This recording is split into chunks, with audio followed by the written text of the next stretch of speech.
CanHammer is a gaming podcast from the Great White North. See canhammer.ca for more info.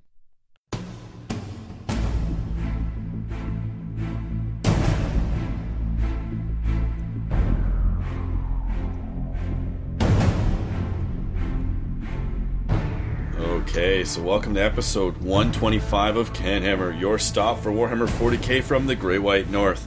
Today's show is going to be a little bit different. I have a special guest joining me all the way from Scotland. I have...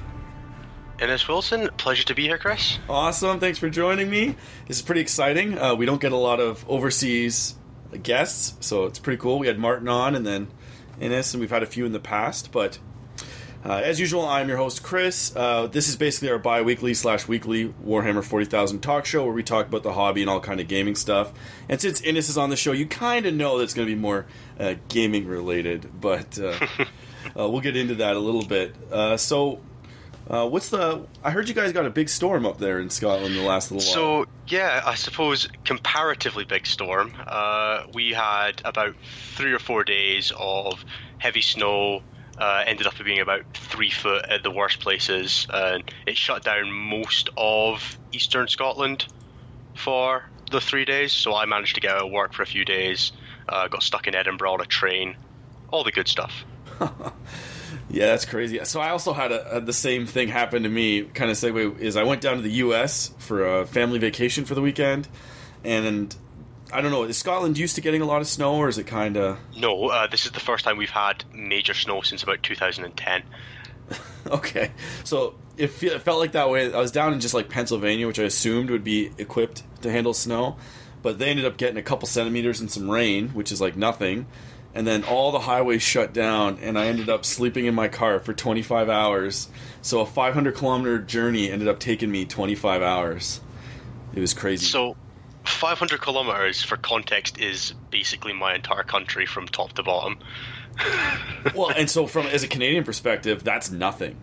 Like, that's where I live in Cornwall to Toronto for the weekend. Yeah, that's a long trip.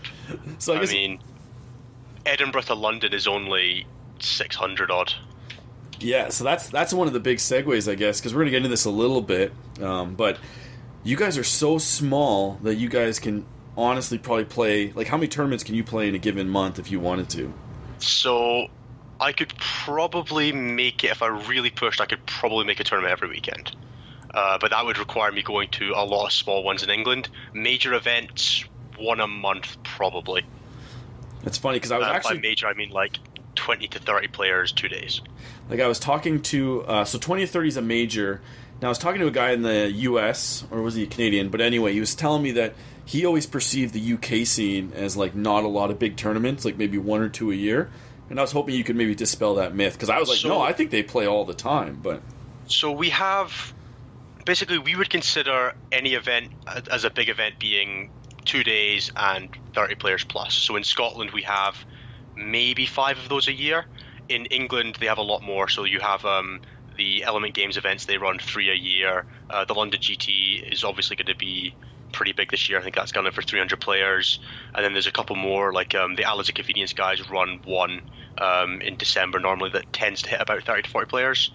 So we maybe see 4 or 5 events that are above 80 players, 4 or 5 that are sort of 50 plus, and then quite a lot that are 20 to 30 players.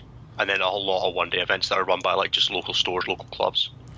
So I guess I was wrong. Yeah, it looks like the U.S. does have a lot of large events relative to the rest. Yeah, it really does. We have... So in 2.5, 3 years of playing competitively, I have not actually been to a 100-plus player event. Oh, wow. I've been to maybe besides ETC, right? 4. I didn't play at the ETC, but yes. So, yeah, I've been to 3 or 4 90-player events. I was just at a 50-player event, and other than that, it's mostly been 30s. Right on. So before we move on, we'll introduce the listeners to you. So, how long have you been in the hobby? What do you play? And like, what kind of a gamer are you? Are you a hobbyist? Are you just a strictly gamer? Okay, so I've been playing 40k sort of on and off since I was about 11, which is 10 years ago somehow. 21, you're young. I know. I stopped playing while I was going through my final years of high school, started university, and picked it back up. So that was about 3 years ago. Since then, I kind of started off and then drifted quickly into going to like local tournaments. Got really lucky and got picked up by a friend of mine to say, come down to one of our events. Went to an event, played a team event like the month after that from a couple of mates I met there, and then I've just not stopped playing competitively. It's been competitive. I've played maybe 30 events in 2.5 years. Oh wow, that's which pretty good. Feels like quite a lot. Yeah, last year I did at least one a month, which was kind of my goal, except December. I think I didn't get one in December. Overall, I play sort of whatever's broken at the moment is probably a good way to put it. So I was a big Death Star player in 7th edition, mainly with like Cent Star and Cabal Star. I liked not letting my opponents do anything. It was good fun. And I drifted into 8th, kind of picking up random stuff. So I played Storm Ravens when they came out. I played sort of Alpha Legion when they were kind of at the height of their powers with like Magnus and stuff like that. And at the moment, I'm sitting playing the ever fun 7 Hive Tyrant list. Oh wow! Yeah, it's good fun not letting your opponents ever kill anything.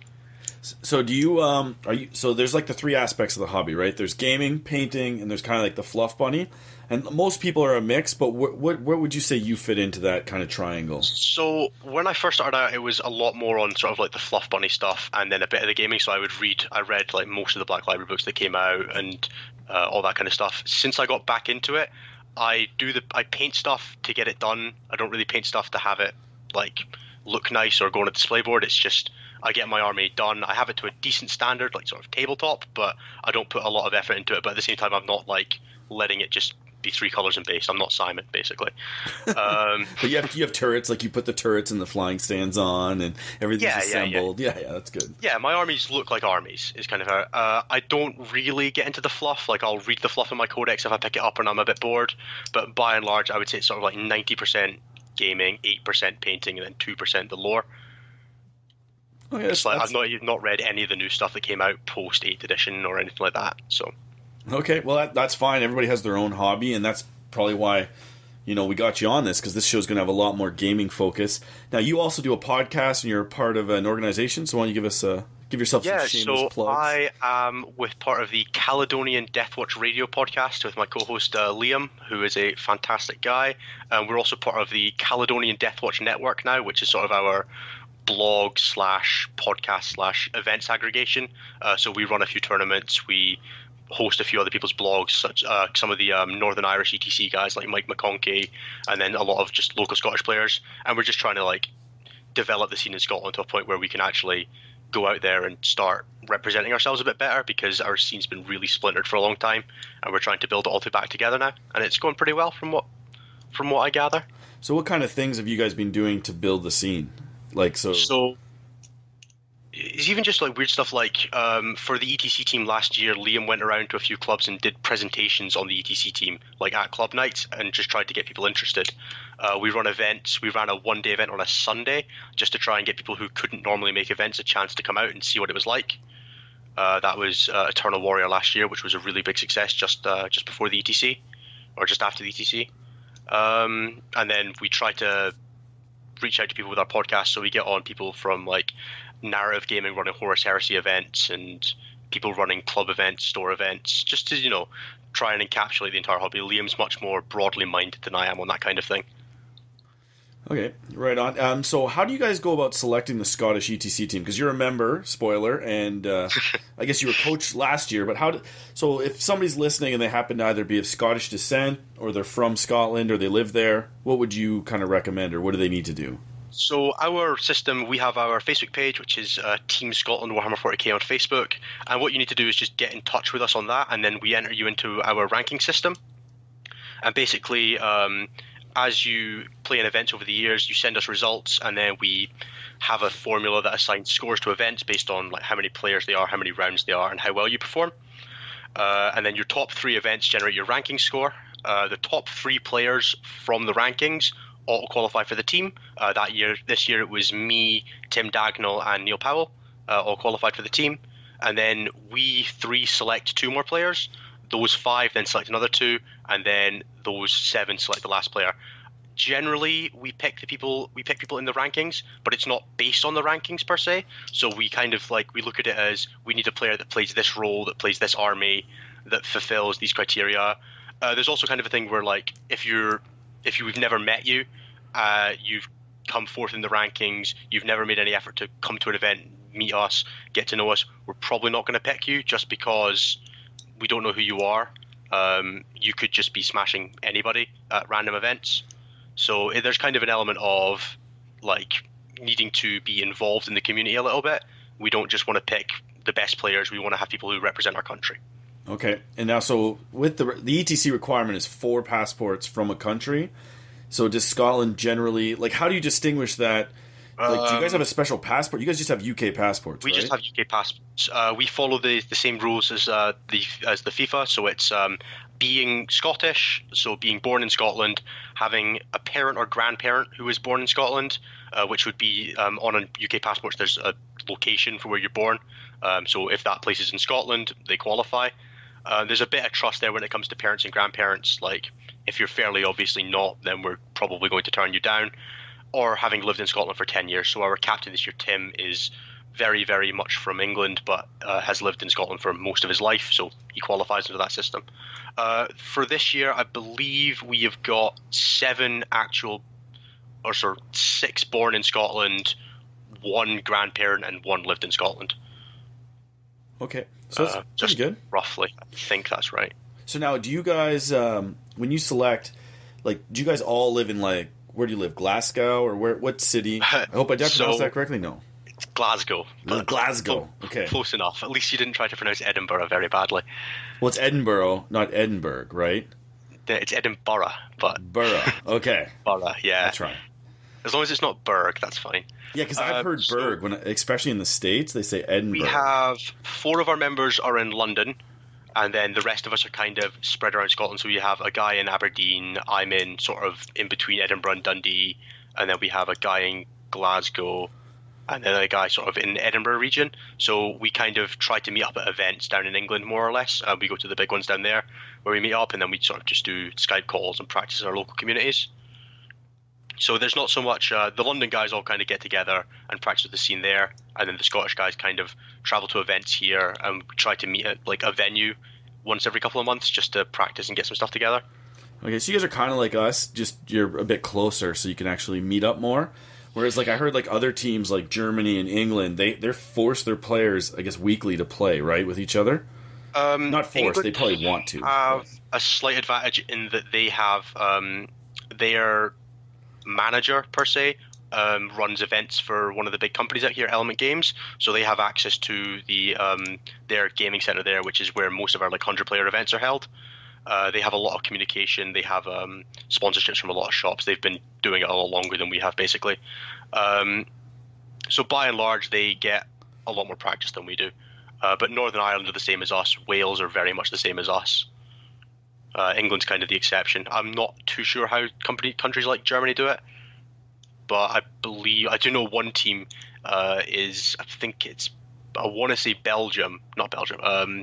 Denmark select their team by running a team event, and the top team there of 5 players picks the last 3 members. So that kind of tends to be one club wins it every year. So they're all very close together. Yeah, that makes sense. That could definitely work. We kind of just take who applies and the best 8 that apply, because it's kind of expensive to come over from Canada to Europe, so not a lot of people can make the trip. So we're kind of lucky in a sense that if you're from here, you're lucky in that you are more likely to get on a team than I guess a lot of other countries. But so I guess we'll move into, we're actually just going to take a quick break, and then when we come back, we're going to talk more about the ETC and the differences between the ITC, as well as some of the meta changes. Hey guys, Martin here from wargamesuk.co.uk. Proud to sponsor their boys at CanHammer. Come check us out for some great discounts on all your hobby goodness and needs.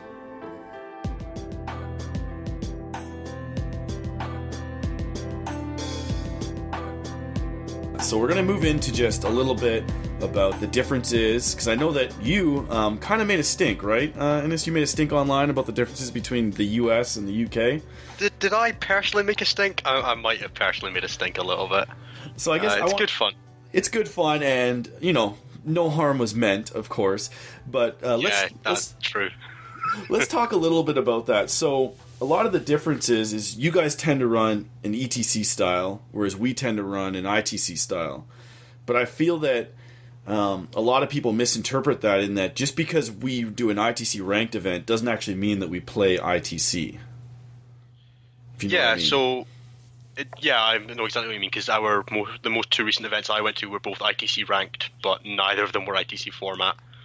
I suppose the big difference is ITC uses their own missions, the Champions Pack, I believe. Yeah. Whereas ETC at the moment uses a combination of one Eternal War and one Maelstrom mission. We're in the next pack, we're updating it to have Eternal War, Maelstrom, and kill points in every mission. That's just based on one of the recent captain votes. Yeah, we've been testing the kill points, and I feel it adds way more depth to the game. Yeah, even though it's only a 6 differential. So the way that the ETC works as well, before we get ahead of ourselves, is it's a 20-0 style system. So you get points for how well you win in your Eternal War and your Maelstrom, and then you also get a kill point differential. So if I get 10 kill points and Innes gets 8, then I'll win by 2, and we add up our points, and then we do like a differential to see who kind of wins. Yeah, and I believe that's based on an old fantasy system, if I recall correctly. Yeah, that's how we used to generally play in, for sure, 7th Ed, and I believe late 6th Ed fantasy. We played a lot of that because it was strictly just victory points, though. So you would get, if you, like, obviously we played 2,000 points, so if you'd win and you tabled the opponent, you would basically just get like a 20-0, and it kind of went by how many points you killed them by, because there was no objectives in the old fantasy or cards. Probably the better way to play it, if I remember correctly from playing 8th edition fantasy. Yeah. But I'm so glad that they added the kill points back in, just because it adds just something to go for. I found, like, you're on turn 5, like, sometimes you can't score, you're like, well, I'll just get one more kill point. Players a chance you're behind to catch up a bit, yeah. Exactly. And it cuts back the spam. Maybe not. I don't know if it does that. What I will say is the single kill points mission at ETC this year was an absolute shambles. Having every unit be worth 2 kill points, and that was it for primary, meant that all those Tau commander lists were giving up like 60 kill points. As long as they matched against another Tau commander list, they were probably fine. But we matched ours into Storm Ravens, so. Who did I play? I might have played a Tau commander list in that. Yeah, we put Burn into Storm Ravens, and he lost it by not killing Celestine on the rebound because she just jumped to the other side, and he lost on kill points despite having his entire army left except drones. Yeah, I'm not going to miss the back of the pure kill points missions. Right on. So I want to get into, what was your argument with the difference between the UK way and the American way, or the North American way? Because we basically do what the US does. We follow. I don't know if it's necessarily an argument against the ITC specifically. It's more sort of the ITC mentality of changing things, changing missions, trying to rebalance things. The armies and games were designed with reasonable expectation that you'd be playing the base missions, and I think that the ITC just represents such a drastic moving of goalposts that it makes it difficult to discuss the game with people who are using the ITC, because you're not playing by the same metrics. Exactly. At least with ETC, you know that even if someone's playing basement, like just general 40k, they're probably using at least one of Eternal War or Maelstrom missions. And I'll be honest, I don't know how many of my games have actually gone to endgame, because most people just get tabled nowadays. So we're basically just playing Maelstrom anyway. But I would say that that's kind of true in the lower end. What I find is when you're playing in the higher end, not that I do, but I find that the games end in a lot of just hiding and stalemate and accepting that you're going to lose by 1 or 2 points. That's kind of how I see it. But so you must hate the ITC building rules then, the ruins. Do you know rules. What? I've actually played an ITC event up in Elgin. I went up to that one. It was 20 players, and I smashed it with some ridiculous Alpha Legion shenanigans with double fighting berserkers. And the missions themselves didn't really factor into it, because at the time the armies were just smash you kill everything. Nothing was survivable. It's changed a lot recently. I know that the ITC building rules particularly are one of the sticking points for a lot of players, because it drastically creates survivability where it just doesn't exist otherwise. Yes. So being able to hide. So I know the predominant Tyranid build in the ITC at the moment revolves around Impaler Cannon, Hiveguard, and Biovores because they ignore line of sight. So you can hide them inside a building. So I believe some places in the US and Canada use ruins with all 4 walls on them. Which, well, if you line the walls of that, nothing can get inside it and nothing can see you. So, well, if you could shoot out of that, you're going to be a lot more effective. Yeah, that's a big problem. And so we tend to play we play ITC recently, and we do the rubber band around the first floor of the building. You can't see into it. It blocks line of sight, and I did find that it creates a lot of, the Dark Reaper spam. So that's one of the, kind of, not one of my beefs, but as you were arguing that the US meta was behind the UK because they were still taking Dark Reapers, but I think with the ITC building rules, the Dark Reapers just got a huge boost because they can also fire indirectly. I was arguing that at the time, Dark Reapers were not showing up at all in the US meta, and that no one was playing them, and everyone kind of wrote off Eldar, and were like, the Eldar Codex is terrible, it's all about Space Marine gun lines and Guard gun lines. Well, you'd be correct. If you were, I'd say majority of people felt that way. Yeah, and then LVO happened, and everyone was like, oh my god, the sky is falling, Dark Reapers exist. And we'd been playing against that for 4 months, and it kind of circled round to that not being great anymore because Listed developed to counter it. Obviously, Tempest launchers are a fantastically efficient weapon, and ITC rules make them even better. That's the thing. Hide the Exarch and put 2 guys on top of a ruin. Now you can shoot and can't be shot back because you can just fire and fade next turn and disappear anyway. Yeah, that's why I think, because I never noticed that there was no Dark Reapers around. I always thought there was always a couple people playing them. They were nasty, and because even in the Index, the Dark Reapers Ynnari were fantastic. Oh yeah, I mean a lot of people at ETZ even had Morgan-Ra just because of the auto hitting on 2s. So it made sense that the guys that auto hit on 3s and reroll 1s weren't much worse. Okay, but I do agree with you. I was just actually in one of our group chats, Diogo, he's one of the trolls online. He basically said that, at the end of 7th edition, Death Stars were garbage and nobody played them. They were laughable. And I was like, yeah, but that's only in ITC because we comped invisibility. Whereas you comped Invis, Electro Displacement, Veil of Time, Feel No Pain. Am I missing anything? I think that's it. But yeah, you know what I mean? So yeah, of course Death Stars the 4 major powers got nerfed, and I still think Kennel Star was a thing. Bark Star, you would have called it. Well, yeah, it was just the same amount of board control that didn't use any of those powers anyway. And we took, Kennel Star was a thing, and we took a form of Kennel Star to CanHammer Team Tournament, which is our ETC practice event in Canada, and Jason just dominated with it because he had full invis and all this other crazy stuff, and nobody was even familiar with it. And one of the things that we learned from the ETC the year before, which was the one I didn't go but Joe was captain, was the same thing, that because we're so used to playing ITC, that in the UK and Europe everybody played Death Stars like crazy, but nobody played them over here very well.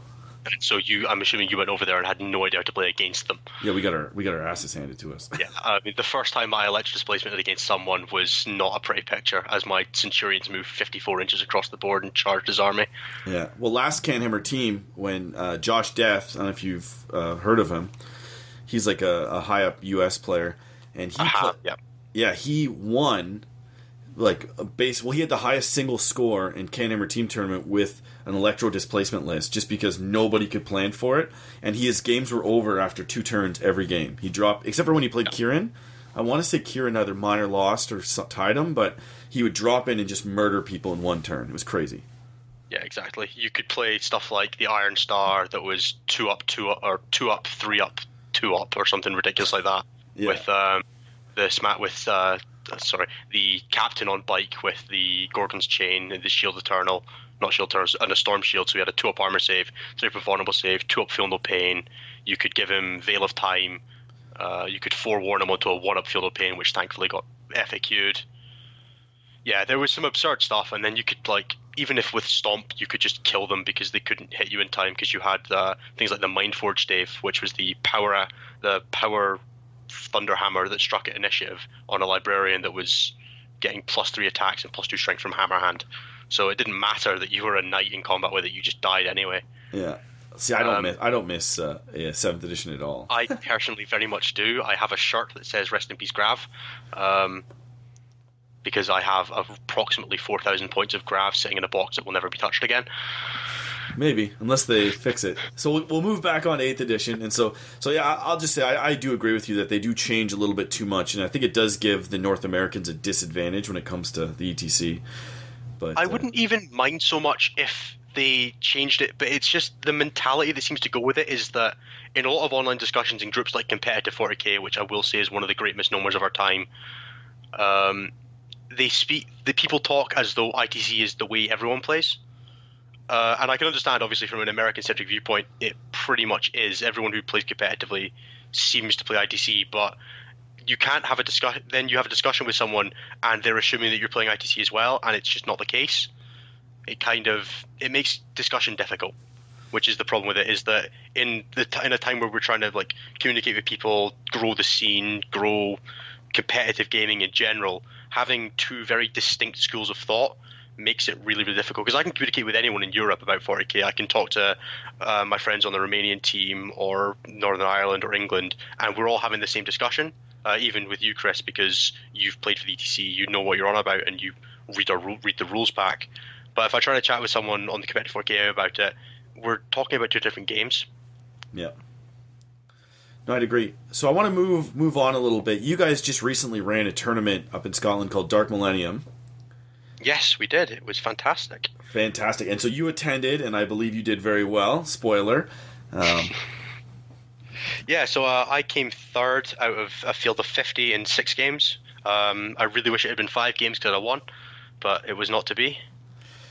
So I wanted to not necessarily go through like rounds or anything, but there was a distinct kind of pattern to the winning list, I guess. And you guys did a great podcast about the pre-event. You picked who you thought would win and what armies would win. So I'm going to start with that. If we can go back in time a little bit. Before the event, what was your pick on the top 5 kind of builds going into it? So the top 5 builds going into it were the Zangor Enlightened list, which was the guy had 77 Zangor, a shaman, and all the good stuff. We had the Plaguebrush Crawlers list, which was sort of 5 Plaguebrush Crawlers with the Feculent Narmos, some Plague Bearers, some Plague Drones, and a bunch of characters. The Zombies list, which is 200 cultists that turn into zombies if you kill them with that ridiculous stratagem. Hive Tyrants, either 6 or 7 with Molochs that refuse to die and shut down your psychic powers. And then Dark Talons was the last list, so that's the list where you take a combination of Dark Shrouds, Talon Masters, and Samael, and then use them to buff up your flyers to the point where they become absolutely unkillable and ridiculous damage output gunboats. And I think it's funny that you mentioned basically 5 armies, but you didn't mention Eldar in there. Yeah, we've kind of hit a point in the UK where we have had our time with Eldar, and while they're still great, everyone who's playing them has kind of been like, is kind of looking into the wind and seeing the nerf back coming and wanting to get off of the tree before it gets knocked down. So we had one guy playing 37 Dark Reapers. We had another couple of guys with like some Dark Reapers and some Fire Prisms. I don't know if too many people had Ynnari. It just wasn't. So it's not so much that they're bad. We just kind of decided collectively that gentleman's agreement, we weren't playing them anymore. Okay, that's interesting because they're all the rage over here since LVO. I mean, they're still fantastic. They beat, of those armies that I mentioned, they beat 3 of them pretty comfortably, I would say. Yeah. We can talk about that more if you want, but we could just go through the lists and kind of talk about results and stuff like that instead. Sure, yeah, and then we can circle back, of course. So no problem. So yeah, we'll just do the top 5 because I guess that's a pretty good reflection of all the lists that were. Yeah, over 6 games, the top 5 lists come out. I think everyone in the top 5 went either 5-1 or 4-2. So. Okay, so who got 5th? So 5th place was Gavin Heritage with the 7 Dark Talon list. And we should say, because this hasn't been announced yet because I'm a bad captain, Gavin is actually the Team Canada coach for this year in Croatia. Go Gavin, on my recommendation too. Yeah, actually he got a glowing recommendation from a lot of people. So yeah, he's a lovely guy, Gavin. We all hate him now because he brought this, but... Oh yeah, well, because the list, yeah. But maybe because he's one of us now, you guys will be nicer to him. Yeah, or we'll kick him out of all of our group chats for being a spy. One of the two. That's the funny thing. I was wondering about that. I'm like, is he still spying? Is he like not sharing? What's he doing? He's playing for Scotland at Six Nations, which is our practice event with the England, Wales and all that in April. So until then, we can't kick him out. But after April, he's getting slapped with an NDA and kicked out.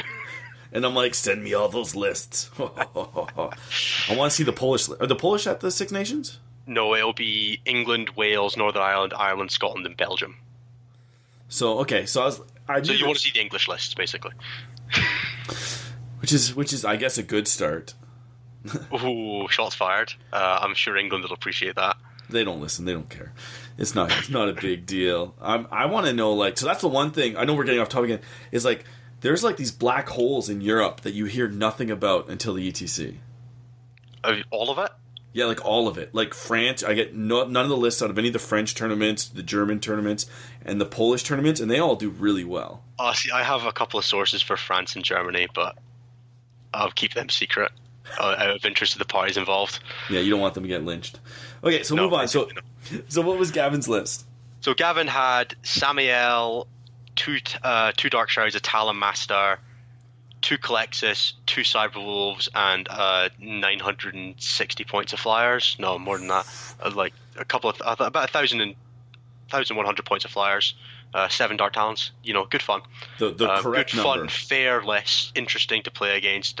Engaging. Fluffy. You know. Counter playable. Like you can deal with that list. Like that's an engaging game you'll have with that. And I like the Calexis in there, or the Calexi, whatever, because... Yeah, they're very hard to kill. That's the thing, they're very hard to kill. And I know Smite Spam's not a thing anymore, so you don't really even you won't feel the need to put them up front. You put them in like a back corner or on an objective or in a building, and you are never getting them, so you're not going to get tabled. Yeah, unless you're playing against Tyranids. And they will laugh at you as they drop Morlocks on your face. And just murder them. Oh. See, because there's a lot of schools of thought, I guess, with taking that list and different character loadouts, but I think the Calexis might be the best to kind of keep you on the board. That without giving too much away, we're not taking Calexi in that list for Six Nations. Ooh. We are considering alternatives that don't involve going out of Codex. Very good. Makes sense. I will say my highlight for playing against that list, because I got to play against Gavin, was killing a Calexis for First Blood by dropping a Moloch on it and then using the metabolic movement strategy on a Mucilid Spore to blow up on him, which was very funny. Right on. So his term is like a power ranking. Gavin's list is obviously very powerful.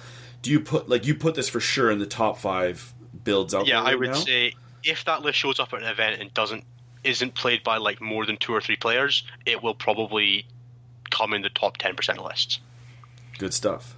And that's just because the sheer firepower of all the flyers. They do tons of shots, tons of wounds. They get to reroll hits with Samuel. It's very good.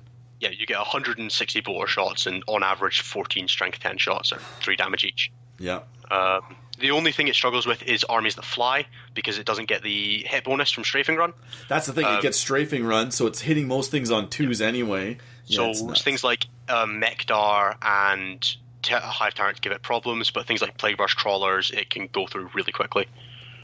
Nice. So number 4. In 4th place was Will Betts with 6 Hive Tyrants, 2 Morlocks, and a brigade of Chaff. I believe he went 5-1. Pretty standard. The Morlocks allow you to, as you said, take care of Psychers, clear some Chaff, clear some units, get your Tyrants in, and just take them out, right? Do you think sorry, I was going to say, do you think the Tyrants are a bit OP right now, or is it just kind of the way... I think they might be the second best unit in the game. Okay. Well, I guess we'll get to the first. Celestine. No, Celestine. She's still the best unit in the game? I think she's still the best unit in the game, yeah. With or I think Plague Brush Crawlers are probably better than Hive Tyrants when you factor in synergies, but standalone, Hive Tyrants are best. Okay, very good. So it's a standard list, and this is very similar to the one that you're running, spoiler, but... very similar, but objectively worse. Yeah, well, it's because he only has 6 Hive Tyrants, and 7's the optimal number. Yeah, well, it's just 7's bigger than 6, and 3 Morlocks is bigger than 2 Morlocks. It's just basic maths. Yeah, he just spent too much points on Chaff. Yeah, the command points don't do anything for that list, I don't find. We're going to be talking about this just a bit more because in third place was me with 7 Hive Tyrants and three Morlocks, and then in second place was Duncan with 7 Hive Tyrants and 3 Morlocks. Did you play Duncan? Like, did you guys ever play the mirror match? Was there a lot of that going on? Of the top 5, I played all of them. So I beat Duncan, and I beat Will, and I beat Gav. Oh, good for you. Yeah, it's a really, really difficult mirror match. Nothing really dies. Sum total, I think, over the 2 games that I played against in the mirror match, 6 Tyrants died total. Wow. Yeah, and there was 27 on the board over those games. Yeah, so that's a very low percentage of them dying. Yeah, they just... Hive Tyrants don't kill all the Hive Tyrants, so it basically just comes down to who gets Maelstrom Lead, who gets Eternal War better, and who has bottom of turn. And I got fortunate. I had the bottom of turn against Duncan, and I had first turn against Will in the Relic, so I got to take a lead on that and hold that for a lot of time, building up Maelstrom. I eventually lost it, but I had such a Maelstrom at that point that it didn't matter. Mm-hmm. So that's interesting that you said that, because a lot of people call 8th edition the game of going first, but what you just said is the Nids go second, and they tend to do better. Well, mirror match anyway. So, yeah, that's something we could talk about after we go through all the lists, because I think second turn can be really advantageous when you've got certain list design, but if you just build a list that's just sort of any old list, first turn is still a massive advantage. It's just kind of the nature of the game mechanics that some lists can play second, and then if you can't play second, then you can't win. Oh, wow. Yeah, I agree. And then, so, with the basic of the Nid list, are you putting everything off the board? You're basically just... So, in 5 games, I started every Tyrant except the Kronos one on the board, except against the Dark Reaper list I played. Okay. Because they don't die. They're just too resilient to getting shot that in most cases people bubble wrap well enough that just moving 16 inches gets you closer than deep striking does. Yeah. And taking 1 turn of shooting to get closer is generally worth it. And then if you get first turn, you just don't... It's just insane how much damage output you can do on the first turn when they don't get a chance to retaliate. That's a good point, yeah. And I had a Malanthrope in my list, so being able to have mine be -1 to hit didn't even matter if I went second. Now, are you the only one that had the Malanthrope? Yeah, I was. I was the only one who was scummy enough to delve into Forge World for the event. Ooh, oh, so that's... Of the Tyrant players. Actually, no, Will had Maotic Spores, but they didn't really do much for him. Okay, yeah, because Malanthropes, to me, because we play is just a normal unit that most people include. Yeah, we've kind of started allowing Forge World a bit more, but ETC obviously doesn't allow Forge World, so I'll be backing off of it for a bit because there's no point practicing with something I can't use in the big boy leagues. Exactly. Because maybe without it, you'd want to start maybe more of them up, or maybe not, right? No, I think in every matchup, it was advantageous for me to have them on the ground, because if I'm playing against something like Dark Talons that can cover the board, if I deploy them in reserve, then I can't start them in reserve. And then playing something like Plague Burst Crawlers, I can't get close. I don't want to get close to them anyway. Yeah. So just starting on the board and being able to play the objectives faster works better for me. And then against something like the Zombies list with the Alpha Legion Cultists, well, I'm definitely not starting off the board against something that can literally cover the entire board on turn 1, including my deployment zone. Yeah. That's crazy. So you have to kind of really, as a Nid player, you have to really watch, like, with the mobility of your opponent, whether or not they can leave enough space for you to drop in, or whether you have to make your own board control. That's a good point. Yeah, exactly. And if you can't make your own board control, well, then you just start your tanks on the board. I say tanks, Hive Tyrants. They are literal, impossible to kill. So yeah, real life tanks, tanks is a good word for it. Not toy tanks. Those things don't die. Well, over 6 games, I lost 5. That's crazy. Yeah, and I think 2 of them were in 1 game against the Dark Reapers, and that was it. That's insane. That's like it's crazy how powerful they are. So I guess this takes us to who won the event. And Neil Powell won the event with the frankly ridiculous zombie list that should be nerfed in about 7 different ways and should not be allowed to exist in its current capacity.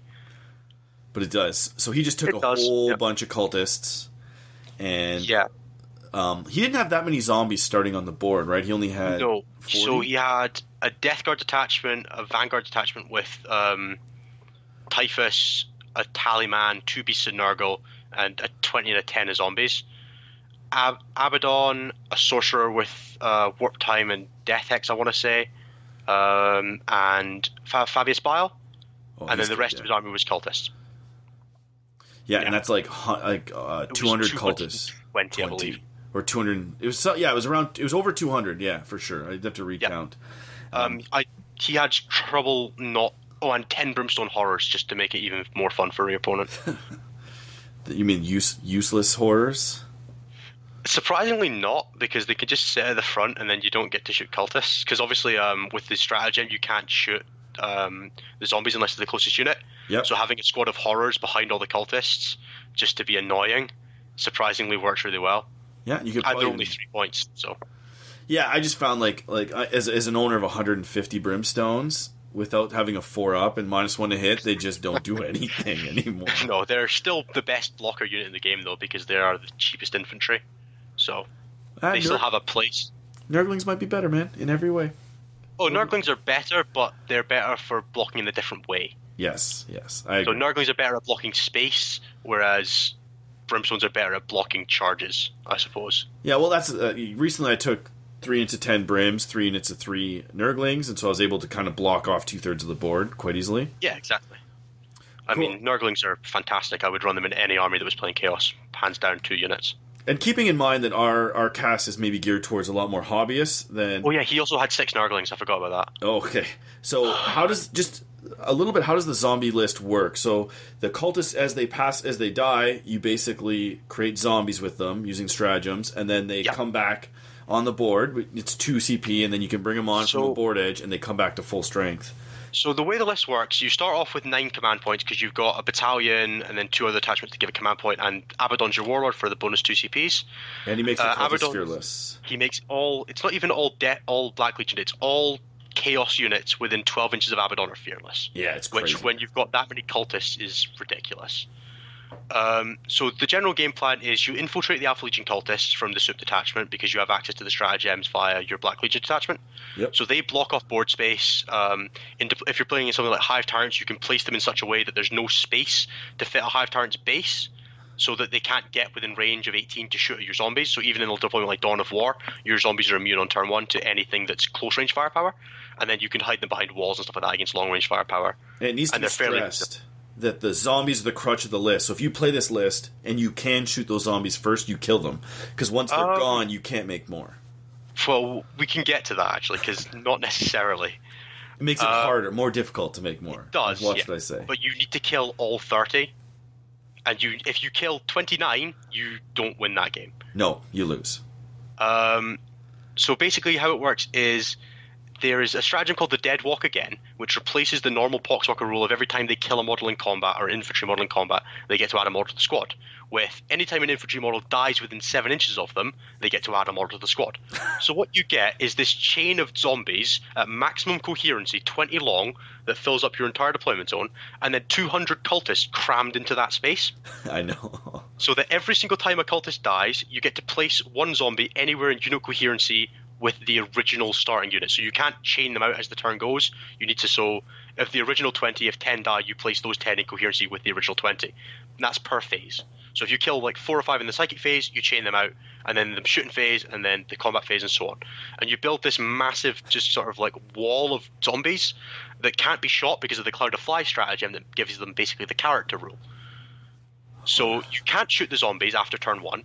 You can only shoot cultists, and if you shoot cultists, it gives them more zombies, which can't be shot. And then if you really want to, yeah, you can bring back the cultists with the Tide of Traitor stratagem. I know Neil said that he didn't really use it because it's very CP intensive, and the army needs to hold them back for doing stuff like Veterans of the Long War. And he doesn't need it just because he took so many cultists. I think the list that I've seen, they have maybe like 80 cultists or 100. Yeah. So they end up using the Tide of Traitors to kind of supplement that unit. But if he has 200, he definitely doesn't need to do that. Yeah, I think any list that takes any units other than the core that's not for command point reasons is doing it wrong. Mortarion, Obliterators, I don't even know what else you would run. Berserkers don't add anything to the list. They don't make it do what it does better, and they don't help the bad matchups enough that they make it a winning matchup. So your basic plan with the list is to just develop an overwhelming wave of board control. So with Typhus, the zombies go up to being Strength 5, Toughness 4. There's a Psychic Power from the Nurgle discipline that can give them another +1 Toughness. And then Fabulous Bill can give them +1 Strength, Attack, or Toughness. Yeah. So they can potentially go up to Toughness 6. There's a psychic power that gives them -1 to hit. So even if you do get to a position where you could shoot them, you can't shoot them anymore. You -1 to hit. They reroll to hit in combat if they're within range of the Tallyman with 2 attacks each, +1 to wound. So their base strength going to be 5 with +1 to wound, and then potentially another +1 to wound from Veterans of the Long War. So at that strength, they would be wounding everything from a knight on 4s or better. It's disgusting. In fact, no, they would be wounding a knight on 3s because they would be +2 wounding on 5's base. Man, I'm glad I've never played a list like that. Like, I've played minor ones, but that's crazy. And every time they kill something, so if they're killing your infantry, so say you charge them with 20 Gene Stealers thinking 8 attacks will do it, 1, it won't, and 2, they then hit you back and get 20 more Poxwalkers, because they'll kill you. Yeah.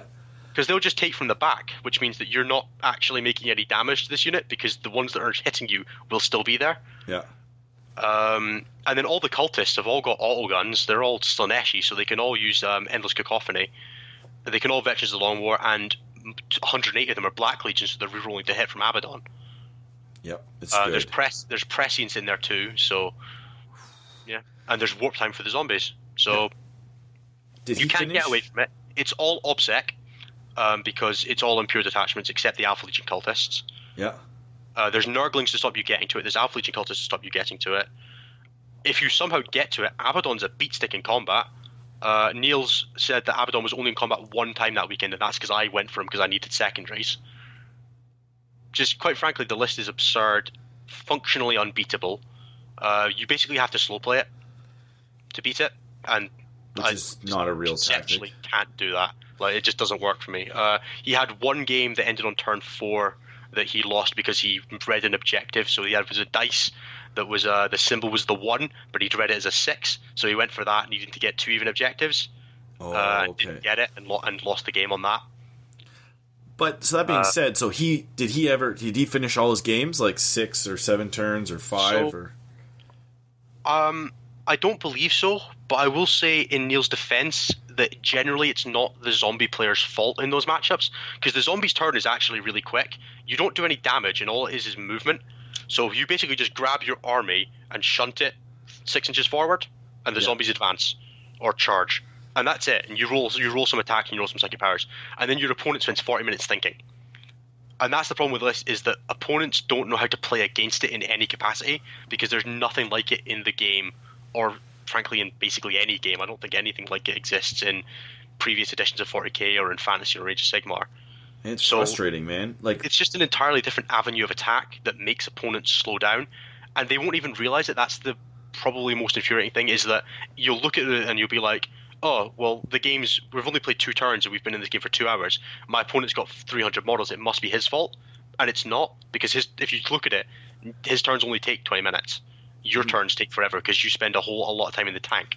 And it's just the nature of the list. I don't think it's anyone's fault necessarily, but it won't exist in a couple of months anyway. Like, there's got to be some kind of change coming for that list. Yeah, because it does seem unbeatable. Like, I know Josh Death, actually, who we mentioned earlier, he won the Berry Bash with a similar list. And I know it's kind of like the hobby wrecking list, that it might save the Eldar from getting nerfed too hard, because people, I think, hate this more. I mean, people would if they knew about it. It's not really like the problem with it. It's hard to play because people don't have the models. It's hard to play. It takes a long time. It's mentally quite draining, and we have affectionately nicknamed it the backbreaker, because you need to be about 14 in order to have the spine to stand up to playing it. Yeah. And it doesn't win events is the other problem with it in general, because people will end up inadvertently slow playing it, and you need the time to get across the board with a list that's this slow. So you have the inevitability that over 6 turns you will win the game with this list, always. But games don't always end at 6 turns with this list. Sometimes they end on 2. That's crazy. Yeah. So all in all, I guess congratulations on your 3rd place finish. Now the next point I want to talk about is Gavin actually won an award, which was a combination of his sportsmanship and generalship, but you guys don't. So you guys don't mark overall at all. Like, you guys don't mark painting at all, right? You just do kind of painting as a painting contest, and then you move on. So we have there are different kind of events in the UK. So events like Cali have a painting rubric, where you might Cali being Caledonian Uprising, which was a 90 odd player event down in England back in January, run kind of a painting rubric. So you need to hit a set mark. So you need to have three colors in base, of which your armor color doesn't count as one. So if it makes up more than 50% of the model, it doesn't count. So you'd have three additional colors, and then there was bonus points for having cohesion, finished basing, squad markings, that kind of thing, right? So just, is it playable? Does it look decent? And then that'll give you sort of 20 points to go towards your overall score. If you miss out on them, then you'll lose points. So we had one guy that was playing Orcs, Storm Boys, that had Orc Boys with golf tees sprayed silver, blue tack to the backs. And that was his Storm Boy. So he got 0 on that, and that tanked him about 40 places in the rankings. Whew. Yeah, it was a bit brutal. At Dark Millennium, we had a basic requirement of you have to have assembled models, and every unpainted unit gives your opponent 2 command points, was kind of what we ran with. Which is what I really liked. I hate to interrupt you there, but that to me was the first time I've ever heard of that, and I loved it. Yeah, I didn't hear of anyone. Didn't hear it come up at all. It might have come up, but on the top tables, we kind of agreed that if your opponent has an unpainted unit, we would rather just play the game. But I think on some of the lower tables where people had completely unpainted armies, it came up a bit. Well, it makes sense, right? We were kind of there for the generalship, so it's you're not punishing anybody. You're just kind of giving somebody an advantage to kind of supplement their enjoyment of a game playing against a non-painted army. Yeah, exactly. To some people, that really takes the fun out of it when an army's gray. But I guess if you did something like that, you're kind of like, well, the guy's taking his time, the guy's taking his command points or helping me out, so I guess I don't care. I want him to have an unpainted army, I guess. Yeah, I mean, none of the armies I played against were unpainted. Some of them were, Gavin's was bare bones, but it was painted and it was based. My army's not fantastic. I'm not a great painter, but I don't think it would be classed as unpainted. So yeah, by and large, we had a painting competition where we nominated, I think, the top 6 armies. We have a couple of guys that are commission painters, a couple of guys that know what they're doing, and they went around and sort of selected a judge's choice of the best armies. So we had a Death Guard army, Chris Mills's fantastic AdMech army, a couple of Eldar armies. And we voted on those, and that got a prize, but it wasn't included in your score or anything like that. That was entirely separate, yeah. And then we had sports, which was basically just who was your favorite opponent. That got a prize. We had Wooden Spoon, and then we had overall 1, 2, 3, and then we had the War Master prize, which is General 1, 2, 3, we should say. Yeah, General 1, 2, 3. So that's just the lingo that we use here, because some people get mixed up on that. For the reference, that was out of 72 points possible. Neil got 54, Duncan got 53, and then me, Will, and Gavin all got 52. Woohoo! Yeah, it was squeaky bum time. I came out on top on VPs, thankfully. Oh. I was very happy with that. I got a lovely trophy to prove it and everything. So our War Master Award, which is sort of like a traditional award that we've given out every year, goes to the person who got the best combined generalship and sports, and in previous years painting votes was included, but because we didn't do open painting votes this year, we did selected, we didn't include that. And that goes to the person who got the highest combination that didn't podium. Okay. Which in this case was Gavin, because Gavin got sports votes, or got more sports votes, and was the highest ranked player who didn't podium. Interesting. Okay, that's very good. And so you told me earlier that all the events in the UK essentially, not all, because there are some hobby events, but vast majority of the events treat the winner of the tournament as the top 3 generals. Yeah, so it's the top 3 generals. At events like Calais, you can get docked for not submitting your list in the proper format or having issues with it, and that can knock people down, so that you don't podium off of that. But we always do things but generally it doesn't come up at the top. We had one guy that got knocked from 6th to 8th last year because he had an issue with his army list. I got knocked from 5th to 8th for having an improper army list one year. Just little things like that, but it doesn't tend to affect the very top. And then we always do things like best in race would be purely on battle points. Okay. So at some events it does have a minor impact, it might change positions below the top 3, but generally because of the generally lower number of players we have compared to American events, it doesn't change the top 3, top 5. I guess, yeah, if you don't have, if you're not getting in the 500, 200 player range, then you don't need as much to kind of rank people, as many metrics to kind of judge people's performance on. Yeah, exactly. And plus, we do consider they're gaming events. We go to them to win, to play games. We don't go to them to show off our armies. That's not what it is for us. I suppose if the seed had developed in a different way, where it wasn't people like Liam, like Tim King running events, it might go differently. But a lot of the people who are running events in Scotland are associated with ETC teams, and in England as well. So that's just kind of how it comes, is that we're running these for practice, for development. Yeah, because that does make sense to separate. Like, I get where you're coming from. We still have a lot of the old GW mindset where it's all around hobbyist, and like I don't know if you know anything about like Warzone Atlanta. They did all their ITC points based on overall, which is painting, sports, and battle mixed together.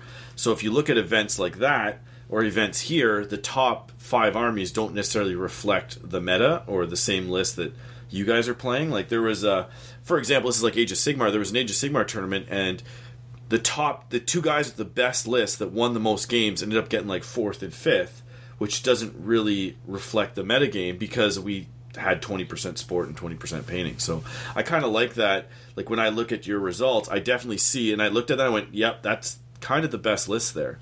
But mind you, you had mentioned Zangor Enlightened prior as making the top 5, but I guess they didn't perform?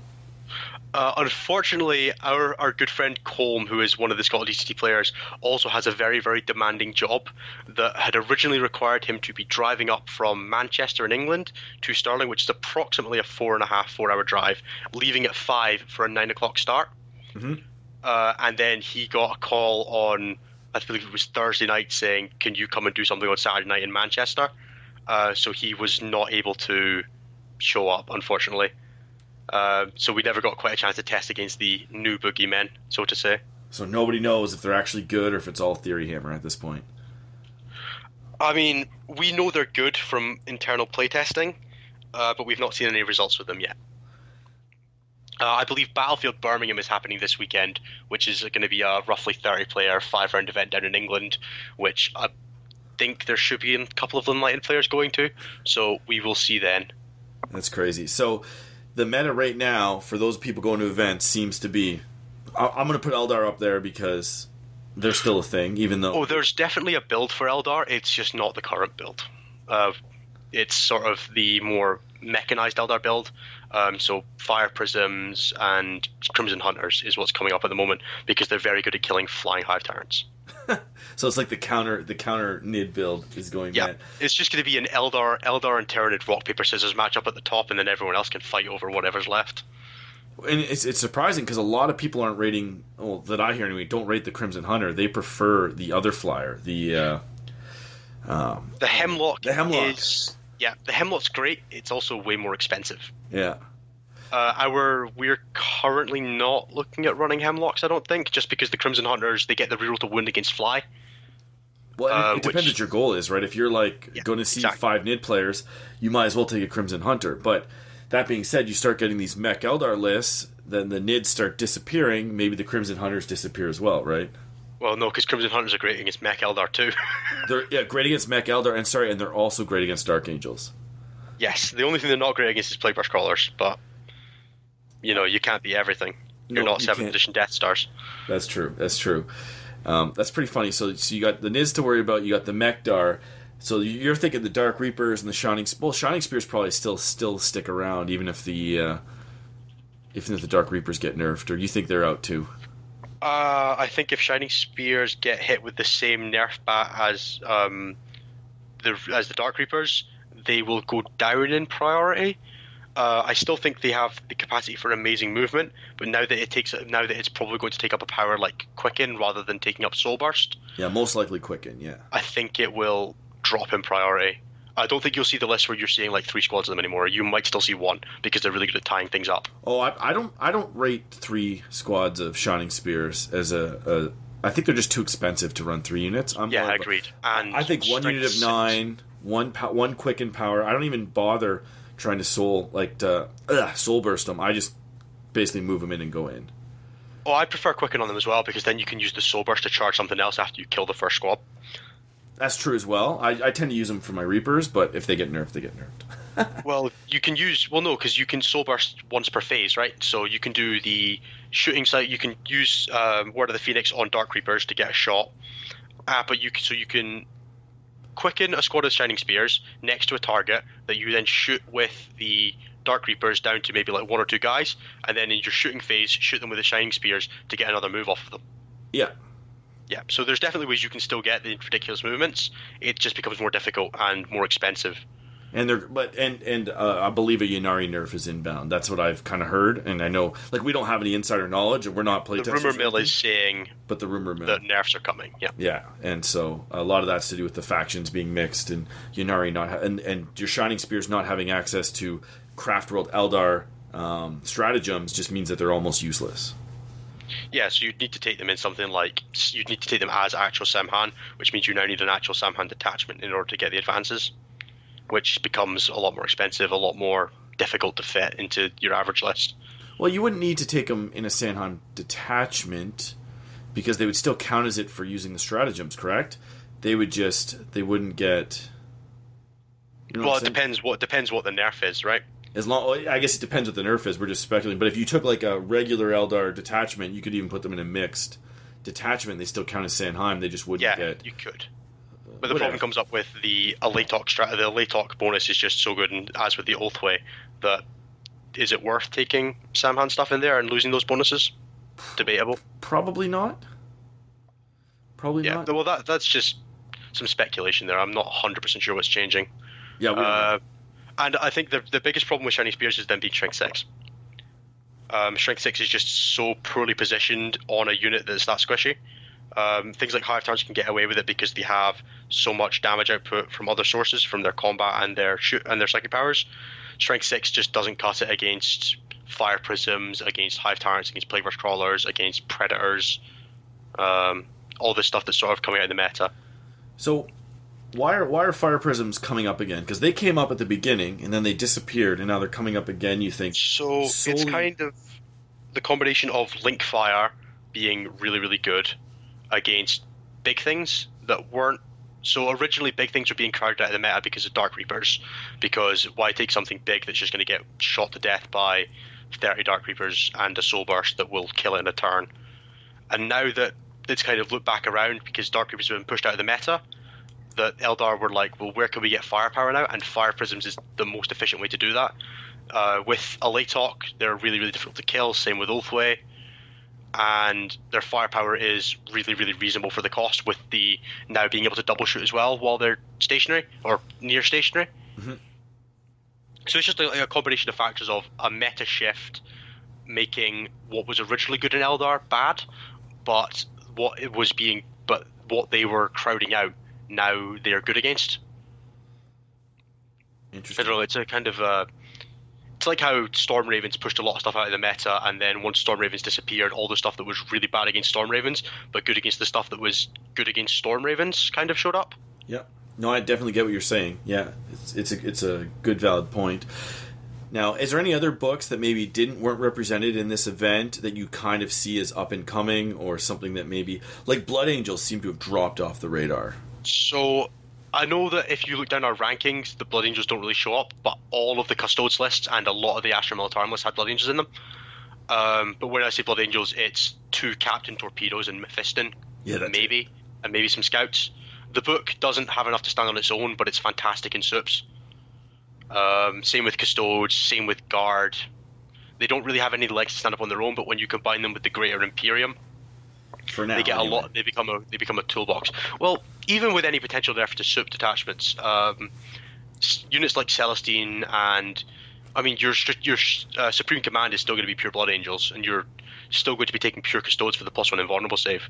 So, Celestine doesn't get her stratagems, and neither did the Guard that weren't using them anyway. Yeah, she doesn't use them. So yeah. So I don't think the list will get worse with any potential nerfs.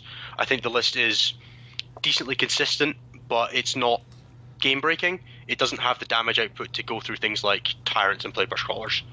It's one of those lists, sort of like AdMech, that will absolutely wail on anything that's not equipped to be a top tier list. So there's sort of mid-table stompers.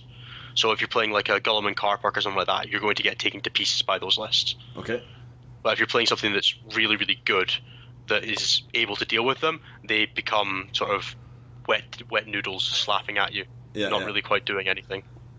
That's good. That's good. So, is there any list that maybe were in the bottom that surprised you, or was it basically business as usual? I think the highest placing Dark Reapers was 20th, but like I said, only 2 or 3 players actually had them. And could it be like were any of them? So, like a lot of what I like to tell people is sometimes lists just don't do well at tournaments because none of the good players play them. Yeah. So the players who took the Dark Reapers lists were Ryan Stevenson, Finn Beattie, who are sort of reasonably consistent tournament players that they'll show up and they'll do reasonably well. They're like 4-2, 3-3 players. Okay. And the list, so Finn came 17th with it and Ryan came 20th with Dark Reapers. And I think they were the like second and third highest Eldar players respectively. Okay, that's not bad. It's just a case of when they play into matchups that they can't beat nowadays, they really can't beat them. I know Finn lost to a Genestealer Cult Rush list. Oh, those are nasty. Yeah, so it was 80 Genestealers with the Swarm Lord, one of them being Genestealer Cults for the stratagem for the 3 dice. Yeah, it's almost it's almost a guarantee. I know it's not a guarantee, but it's pretty like close. It's like a 93% chance. Yeah. Yeah, putting in 2 units of Genestealers turn 1 into somebody's grill, that's going to grind through a lot of stuff. So you get the first unit comes up with the Swarm Lord, the second unit pops out of a Trigon, the third unit Metabolic Movements, and the fourth unit Genestealer Cults. So 3 of them can charge you, and all 4 of them are in your face on turn 1. Oh, it's disgusting. It's not easy to deal with. Who Unfortunately, beat that guy? Or? Who beat the Genestealer Cults? Unfortunately, it was my mate Gavin playing it. He unfortunately came 39th. It was his first event. Okay. So he wasn't quite equipped to deal with a lot of the stuff and didn't know what a lot of it was doing. So he played against stuff like Plagueburst Crawlers and just bounced. It's unfortunate. So yeah, overall, the Eldar came up with a lot of problems with beating the top tier lists. So Tyrants particularly just kind of wail on Eldar. And now the Plagueburst Crawlers, they're basically taking a seat behind the pure zombie list. Yeah, so Plagueburst Crawlers came in 11th place, 13th place, and where did Grant Martin come? Somewhere else in like the top 30. So there were 3 people that brought it. Only one of them had a really optimized list, and Aiden had the misfortune of playing against me in a mission where he couldn't beat me, and Neil in a mission where Neil could just grind through him. So Aiden went 4-2, and I believe he came 9th. It's not bad, really. Like, no, it's a really good list, and he had really, really bad luck. That list should absolutely smash Tyrants, but the mission that he got me in, he couldn't castle, so I was able to just play him at distance and sort of just jump in for objectives and hold him at length the entire game and win like reasonably big because he couldn't keep up with me on Maelstrom. So yeah, overall it was just a lot of really, really, really difficult games overall for everyone. Like obviously no one went undefeated. I played the entire rest of the top 5. Which was painful.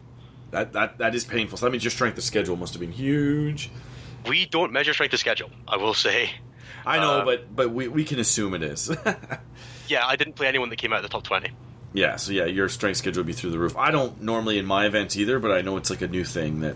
Yeah, we had a small issue with paperwork. Our spreadsheet for the results got corrupted at the end of round 5. So we had to manually recreate the scores from the paper sheet, from the paper turn-ins. Oh, wow. That sucks. So I might be convincing Liam to use Best Coast pairings for our next event. Yeah, like, you know what? I know I've had trouble with Best Coast pairings. I know that LVO had a few little hiccups.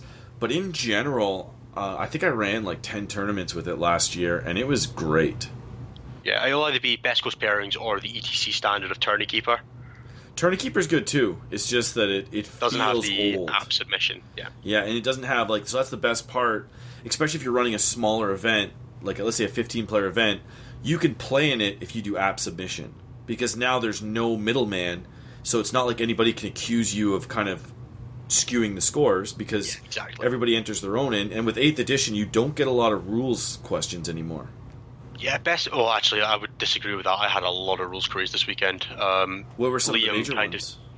How does combat work was the big one. Can he really pile in like this and then like this and get 6 inches around me was something that came up quite a lot. Well, as long as he ends closer to the model, yeah? Closer yeah, I know, but it doesn't feel intuitive. Was there anything crazy that you kind of agreed with that was like, yeah, that is gray? So we had one question. The one that came up that caused the biggest discussion was: does Celestine count as dead for Slay the Warlord when she dies the first time? That's a tough one because I'm assuming she's still dead when the game ends, but she's because she comes back immediately when she dies. It's not. Yeah, you're right. So no. So the problem with it is that it says, so we ruled that because it says instead of being slain that she doesn't count as dead. But I know that ITC rules that for their headhunter mission she does count as dead, and so does Gulliman.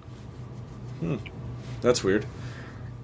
Yeah, I don't know. I'd say probably not, but yeah. But so if yeah, ITC so says that was where our issues came up. That was most of them were what the hell? I can't believe what my opponent's doing. Is this legal? Kind of things.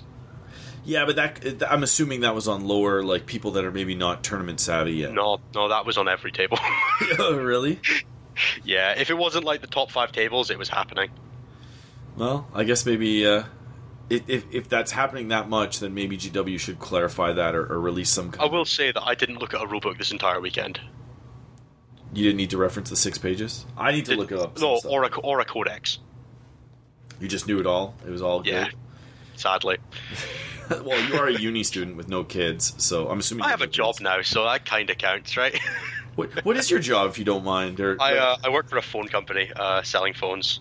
Okay, so it's like a after-hours type thing. Yeah, because I heard that you joined the working class. Yeah, so I'm working 24 hours a week on top of 15 hours at college, so it kind of counts me doing full-time stuff now, right? Sure enough, yeah. I don't know, I think I worked harder in college than I do now, so... But I think that's normal. Yeah, I mean, you've got more energy when you're young, right? Supposedly. yeah, right. So everyone keeps telling me I should have more energy, at least. Awesome. So anyway, Innes, thanks for joining me. I think it was a very enlightening experience and a little bit of a different take for our listeners. So yeah, if you guys enjoyed what you just heard, send us an email at canhammer.podcast@gmail.com. I can forward any inquiries to Innes and plug your podcast and network. Yeah, again. so if you want to hear any more of my absolute tosh, and I promise you I'm a lot ruder in real life, I've tried to keep it back for this one, you can check us out at Caledonian Deathwatch Radio, which you can find us on Facebook, or you can find us on iTunes, Google Podcasts. We have an RSS feed as well, but I don't know how that works. And you're on Twitter, right? And then I am on Twitter at Innes A. Wilson, and then the podcast is on Twitter at Caledonian Deathwatch Network. Right on. Well, thanks again for joining me. Yeah, thank you for having me. It's been a pleasure. Thank you for completing this episode of CanHammer. If you'd like more information on what we do, our YouTube channel, or any events we run, see canhammer.ca. If you would like to donate to the show, you can visit patreon.com/canhammer, where you can donate and subscribe, and you'll get some sick rewards. If donating is not your thing, then just leave us a 5-star review on iTunes. That really helps us get recognized and helps new people find the show. So with that, hopefully we'll see you on the battlefield.